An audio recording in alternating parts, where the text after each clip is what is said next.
देश का प्रधानमंत्री गैस के संकट के इस समय में किस गुफा में छुपा हुआ है? पहले उसको निकाल के लाइए। पहले उसको निकाल के लाइए। प्रधानमंत्री किस गुफा में छुपे हुए हैं? प्रधानमंत्री के बारे में आप हमारे ऊपर टिप्पणी कर रहे हैं। का प्रयोग नहीं करेंगे। आप हमारे ऊपर टिप्पणी कर रहे हैं। ये आप हमारे ऊपर टिप्पणी कर रहे हैं। आप क्यों इजराइल की चमचागिरी में खड़े हो गए, जिसके कारण से हिंदुस्तान को आज गैस का संकट भुगतना पड़ रहा है? पूरा देश लाइन में खड़ा है, गांव लाइन में खड़ा है, शहर लाइन में खड़ा है, एक एक इलाका लाइन में खड़ा है, होटल बंद हो रहे हैं। मान्यवर, मैं अदम गोंडवी जी की चंद लाइनों से अपनी बात शुरू करना चाहता हूं कि तुम्हारी फाइलों में गांव का मौसम गुलाबी है, तुम्हारी फाइलों में गांव का मौसम गुलाबी है, मगर ये आंकड़े झूठे हैं, ये दावा किताबी है। सर, भारत की सरकार ने जब विकसित भारत की कल्पना की है तो उस कल्पना के तहत गांव को कहां रखा है, आपके माध्यम से ये देश को मालूम होना चाहिए। हमारे टोटल बजट का भारत सरकार ने जो पूरा बजट 2026 और 27 के लिए प्रस्तुत किया मान्यवर, उसका मात्र 3.6% बजट ग्रामीण विकास के लिए रखा है। यह स्पष्ट करता है सरकार की मंशा को। यह बताता है कि ग्रामीण विकास के लिए आपकी सोच क्या है, ग्रामीण व्यवस्था को आप कैसे संचालित करना चाहते हैं, कितना विकास वहां पर करना चाहते हैं। मान्यवर, बहुत सारी योजनाएं गांव के विकास के लिए चलाने का दावा सरकार की ओर से किया जाता है। उसमें से एक प्रमुख योजना है जिसका ढिंढोरा भारत की सरकार बार बार पीटती है, जल जीवन मिशन, जल जीवन मिशन, हर घर जल की योजना, हर घर जल की योजना।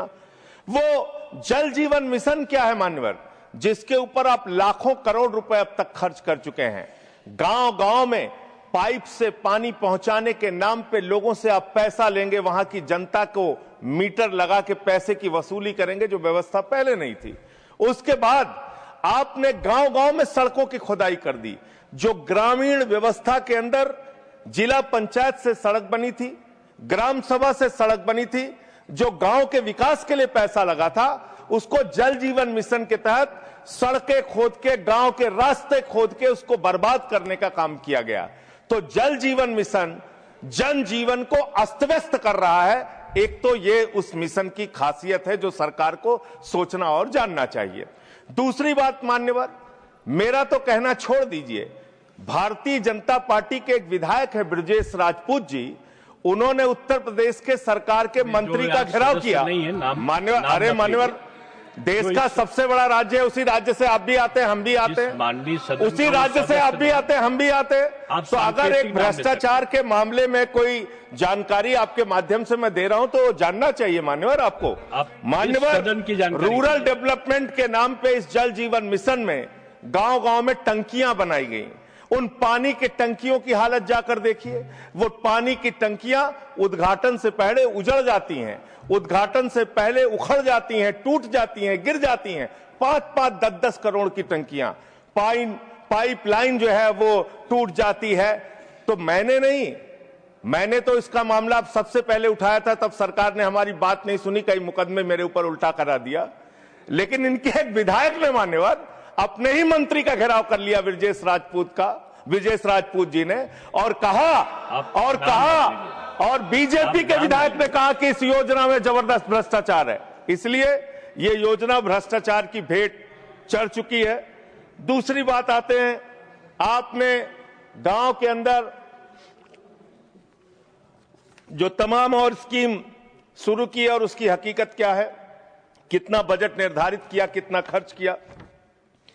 आपने मान्यवर मनरेगा के तहत 25-26 में 86,000 करोड़ रुपए निर्धारित किया था बजट में, और इस बार 26-27 में आपने 88,000 करोड़ रुपए मनरेगा के लिए निर्धारित किया।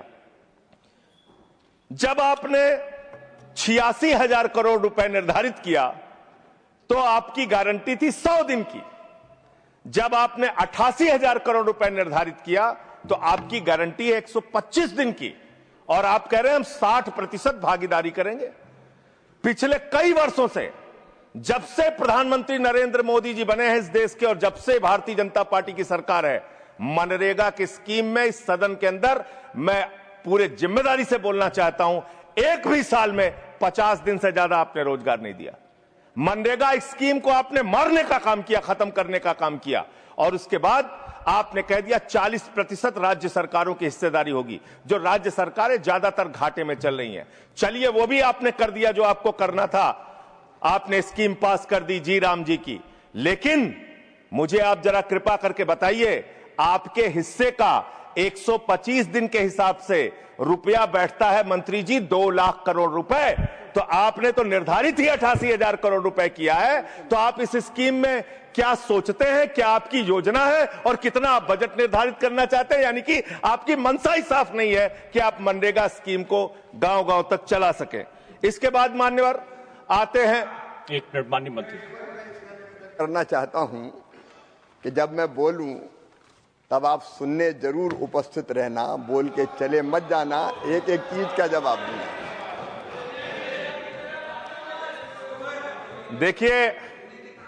देखिए मान्यवर, भगौड़ा इस समय कौन है पूरा देश जान रहा है।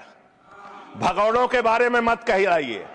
देश का प्रधानमंत्री गैस के संकट के इस समय में किस गुफा में छुपा हुआ है, पहले उसको निकाल के लाइए। पहले उसको निकाल के लाइए। प्रधानमंत्री किस गुफा में छुपे हुए हैं? मंत्री के बारे में आप हमारे ऊपर टिप्पणी कर रहे हैं, का प्रयोग नहीं करेंगे। आप हमारे ऊपर टिप्पणी कर रहे हैं, ये आप हमारे ऊपर टिप्पणी कर रहे हैं। पूरा देश गैस की लाइनों में खड़ा है, यहाँ पर प्रधानमंत्री गुफा में छिपे हुए हैं। प्रधानमंत्री को निकाल के लाइए, प्रधानमंत्री को निकाल के लाइए। मुद्दों पे बात नहीं करेंगे। इस्तेमाल किया है, ये शब्द ठीक नहीं है। अरे मान्यवर, आप मेरा समय जा रहा है मान्यवर महोदय, मान्यवर मेरा समय जा रहा है, कृपा करके समय।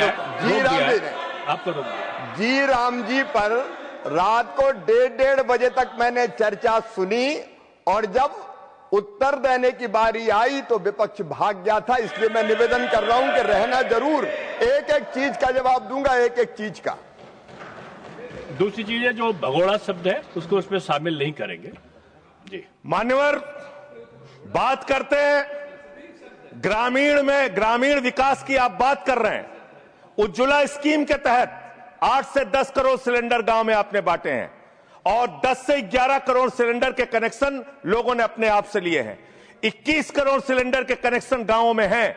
मैं आपके माध्यम से इस सरकार से पूछना चाहता हूं, मध्य एशिया के अंदर जो युद्ध चल रहा है इजराइल और अमेरिका और ईरान के बीच में, आप क्यों इजराइल की चमचागिरी में खड़े हो गए, जिसके कारण से हिंदुस्तान को आज गैस का संकट भुगतना पड़ रहा है। पूरा देश लाइन में खड़ा है, गांव लाइन में खड़ा है, शहर लाइन में खड़ा है, एक एक इलाका लाइन में खड़ा है।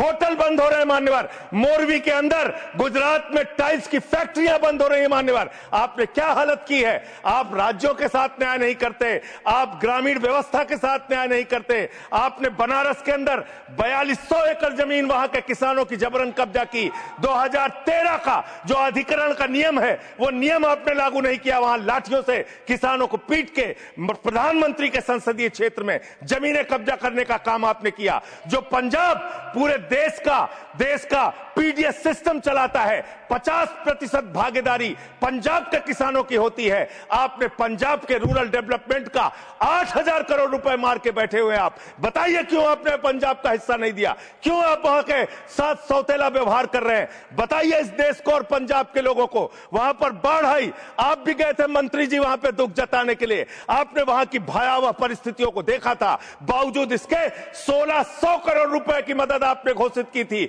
16 पैसे आपने पंजाब को नहीं दिए। 16 पैसे। यह आपकी दुर्भावनापूर्ण नीति है जो राज्यों को भुगतनी पड़ रही है, जो देश को भुगतनी पड़ रही है। और ग्रामीण विकास के नाम पर आपने इस देश के गांव में रहने वाली जनता को लगातार धोखा देने का काम किया है, लगातार उनको ठगने का काम किया है। चाहे वो आंगनबाड़ी की स्कीम हो, आंगनबाड़ी की कार्यकर्तियां, हर काम में उनको आप लगा देते हैं, लेकिन आप उनको पैसा देने के नाम पर आपको हंसी आएगी, हंसी आएगी, हंसी आएगी। आंगनबाड़ी की योजना गांव में ही चलती है, गांव में ही चलती है, हंसी आएगी आपको। मान्यवर, मैं अंत में एक ही बात कहना चाहता हूं। मंत्री जी ने कहा भागिएगा नहीं। मैं बिल्कुल बैठ के आपकी एक एक बात को सुनूंगा मंत्री जी, ध्यान से सुनूंगा। जितनी बात मैंने कही है उसका पूरा जवाब दीजिएगा, और अगर आप जवाब नहीं दे पाएंगे तो मुझे भी उस वक्त बोलने का अवसर दीजिएगा। आप ही अकेले बोलने का अधिकार रखते हैं, ऐसा नहीं होना चाहिए। और दूसरी बात मान्यवर, दूसरी बात, इस समय भगौड़ा कौन है, ट्रंप की गुलामी कौन कर रहा है, पूरा देश देख रहा है। माननीय, जो भी चर्चा के दौरान जो भी सदस्य असंसदीय शब्द आया होगा वो शामिल नहीं होगा चर्चा में। अब अगर है तो नहीं होगा, अगर असंसदीय नहीं है तो शामिल होगा।